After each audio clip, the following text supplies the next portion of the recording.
안녕하세요. 이보영입니다. 반갑습니다. 자, 이번 시간부터는요, 우리가 부피에 대한 이야기를 할 겁니다. 자, 우리 학생들이요, 중학교 때서부터 원뿔의 부피, 원기둥의 부피, 구의 부피, 이런 다양한 입체 도형들의 부피를 구해 왔었는데요. 자, 그 근간은 우리 적분에 있다라고 얘기할 수가 있습니다. 자, 적분은요, 어떤 단면의 넓이를 우리가 적분을 해서 그 부피를 구할 수 있는 거거든요. 자, 일단 기본적으로 어떤 입체가 이런 방법으로 주어져 있어요.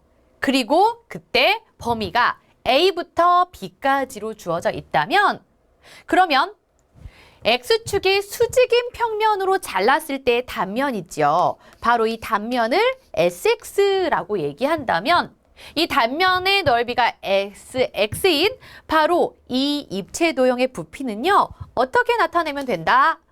V는 A부터 B까지 SX, DX 해주면 이것이 바로 부피가 되겠습니다. X축의 어디서 잘라도 X축의 수직이게만 이렇게 자르면요, 바로 이때 이 단면의 방정식을 바로 여기다 나타내고요. 그리고 나서 A부터 B까지 적분하면 되는 겁니다. 자, 그러면 우리가 구의 부피 하면 지금까지 3분의 4 파이 R의 세제곱, 네, 이렇게 그냥 외우기만 했었는데요. 또는 중학교 때는 실험을 통해서 이게 높이가 지름과 같은 원기둥에 물을 부어서 굴을 넣었다 뺐다 하면서 물이 얼마나 나가는가 남았는가를 비교해보면서 알아봤던 내용인데요. 이걸 바로 적분을 통해서 구의 부피 구하는 방법을 얘기할 수 있다는 거죠. 자, 그러면 우리가 이 구, 반지름의 길이가 A인 구의 부피를 구하여라 라고 했습니다. 그러면 이 구가요, 가운데 이렇게 X축이 있다라고 한번 해볼게요. 가운데 X축이 이렇게 있고요. 그 다음에 X축의 수직인 평면으로 잘랐을 때 이 단면의 모양은, 네, 그렇습니다. 원입니다. 그죠? 자, 이 단면의 넓이를요, 어디서부터 어디까지 적분한다? 마이너스 A부터 A까지 적분한다. 즉, 구의 중심을 원점이라고 봐주면 되겠죠. 그래서 이것을 가지고 적분해서 구의 부피를 구할 수가 있다, 이렇게 얘기할 수가 있겠는데요.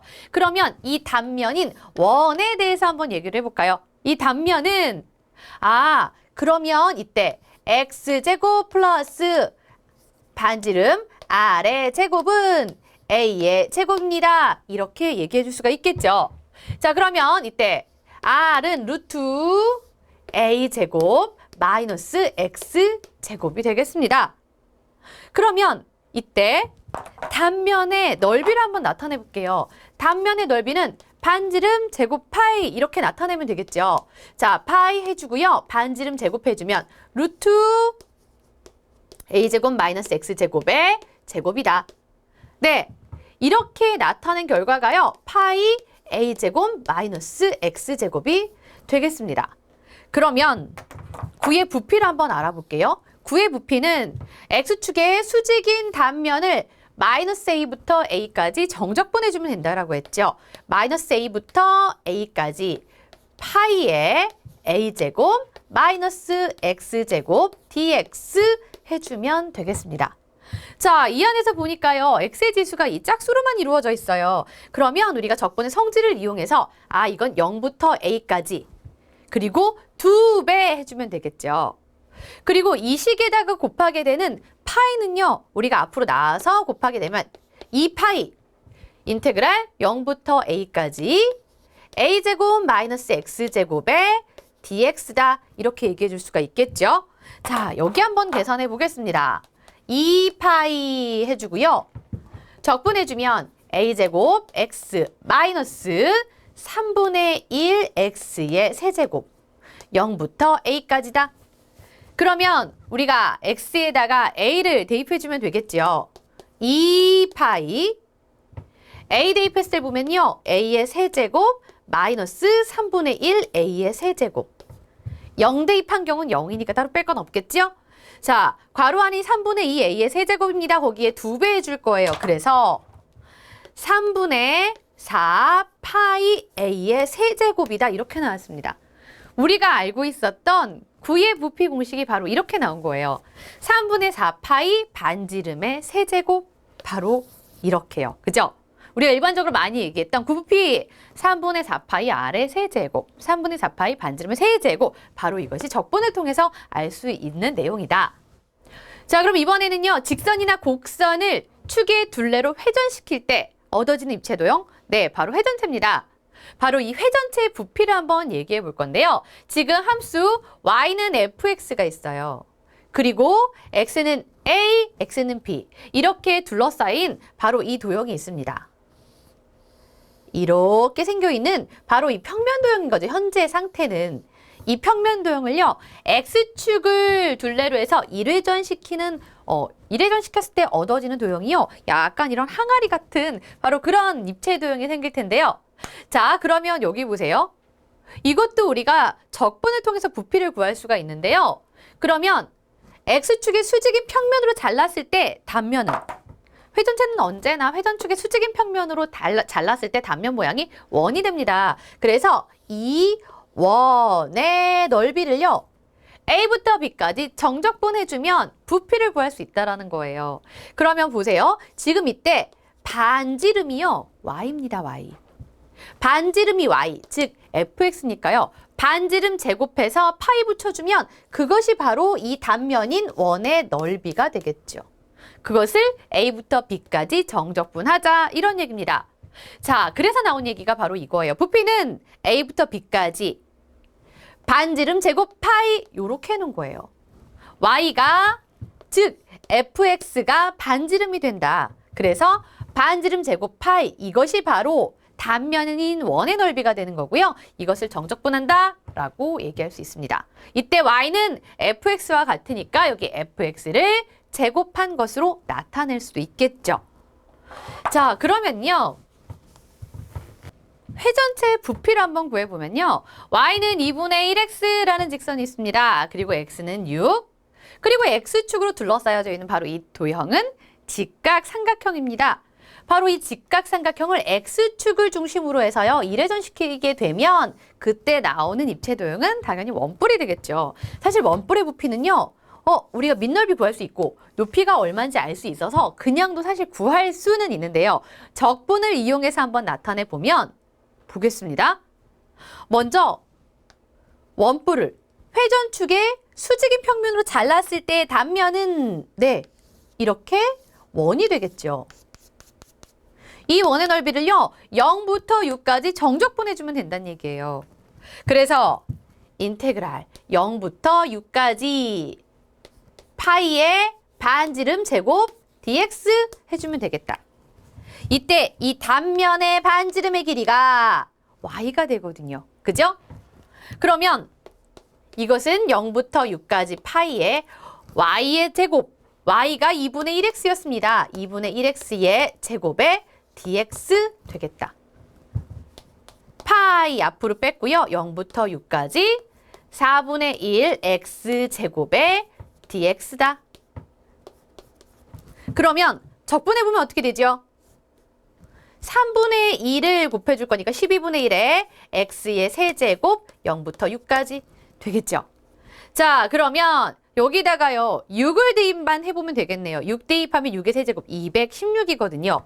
그래서 12와 약분하니까 그 결과는 얼마가 된다? 네, 18파이가 된다. 이겁니다. 자, 이런 방법, 적분을 이용해서 우리가 원뿔의 부피 구해봤는데요. 사실 앞에서 얘기했다시피 이렇게도 우린 충분히 구할 수는 있었어요. 3분의 1, 밑넓이 높이. 밑넓이 하면 밑면의 반지름이 지금 얼마죠? x가 6일 때 y는 3이니까 3의 제곱 파이, 다음에 높이, 이렇게 하니까 18파이가 나온다는 건 이미 알고 있는 부분이거든요. 적분을 이용해서도 충분히 가능합니다. 조금 더 도형이 복잡해져도 가능합니다. 조금 더 복잡한 도형까지도 한번 도전해 볼게요. 자, 이번엔 포물선입니다. 곡선 y는 3-x제곱이랑 그 다음에 직선 y는 2, 이렇게 둘러싸여져 있는 바로 이 도형이에요. 바로 이 도형. 이 평면 도형을요, x축을 둘레로 회전시킬 때 생기는 회전체의 부피를 구하여라 라고 했거든요. 자, 지금 이렇게 생겨져 있는 거를요, X축을 기준으로 이렇게 한 바퀴 돌릴 거예요. 그러면 이러한 회전체 모양이 나오긴 할 건데 이것만 보고 우리가 바로 구하기는 쉽지가 않습니다. 그래서 일단은 어떻게 갈 거냐면요. 지금 요 포물선을요. 요 포물선을 마이너스 1부터 1까지 먼저 적분할 겁니다. 그러면 어떤 도형의 부피가 나올 거냐면 바로 이렇게 생긴 도형의 부피가 나올 거예요. 이것을 1회전 시켰을 때, 요것을 1회전 시켰을 때, 요걸 요렇게 1회전 시킨 상태의 입체 도형의 부피가 나오겠죠. 그 안에서 이 비어있는 부분 있지요. 이 비어있는 부분을 1회전 시켰을 때 얻어지는 부피를 뺄 겁니다. 그렇게 해서 우리가 지금 노란색으로 색칠되어 있는 부분을 1회전 시켰을 때 얻어지는 회전체의 부피를 구해보겠다라는 거거든요. 자, 그러면 인테그랄 마이너스 1부터 1까지 파이 해주고요. 그 다음에 지금 요것을 1회전 시킬 거예요. 그러면 얘는 뭐가 되죠? 3-x제곱이 y거든요. 그죠? 3-x제곱. 이게 y입니다. y의 제곱 dx 됐죠? 그 다음에 비어있는 부분을 빼줘야 돼요. 비어있는 부분은 어디냐면 바로 여기입니다. 여기. 이 식이 뭐가 돼요?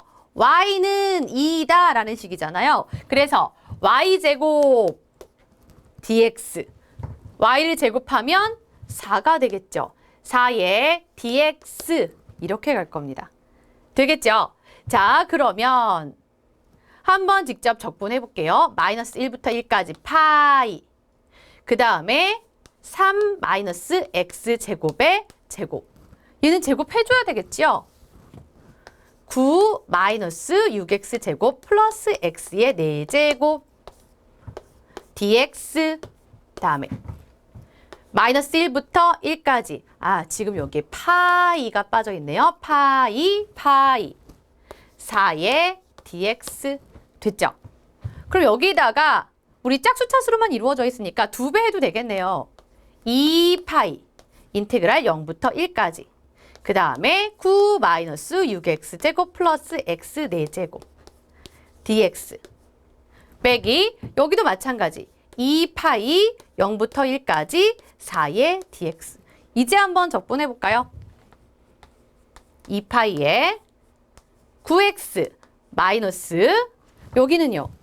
2x의 세제곱 플러스 5분의 1 x의 5제곱 빼기 2파이 4x 0부터 1까지. 자, 이제 우리가 각각 1만 대입해 주면 끝나는 거죠. 이렇게 1을 대입한 결과가 얼마다? 5분의 32파이 되겠다. 됐죠? 지금 앞에 식이나 뒤에 식이나 모두 다 짝수차수로 이루어져 있고 아래 끝, 위 끝 자체가요. 절대값은 같고 부호가 같기 때문에 부호만 다르기 때문에 2배 된 걸로 우리가 간단하게 정적분의 성질을 이용해서 나타낼 수가 있었습니다. 자, 이렇게 해서 이제는요. 어떤 곡선의 형태로 이루어져 있던지 간에 회전시켰을 때 얻어지는 입체 도형의 부피를 구할 수 있게 된 겁니다. 중간에 이렇게 속이 비어있는 형태들도요. 일단 전체 형태로 부피를 구하고 그 다음에 비어있는 형태로 부피를 구해서 빼면 중간에 비어있는 형태의 부피도 충분히 구할 수 있습니다. 자, 이렇게 해서요. 입체 도형의 부피 정적분을 통해서 알아봤습니다. 수고하셨습니다.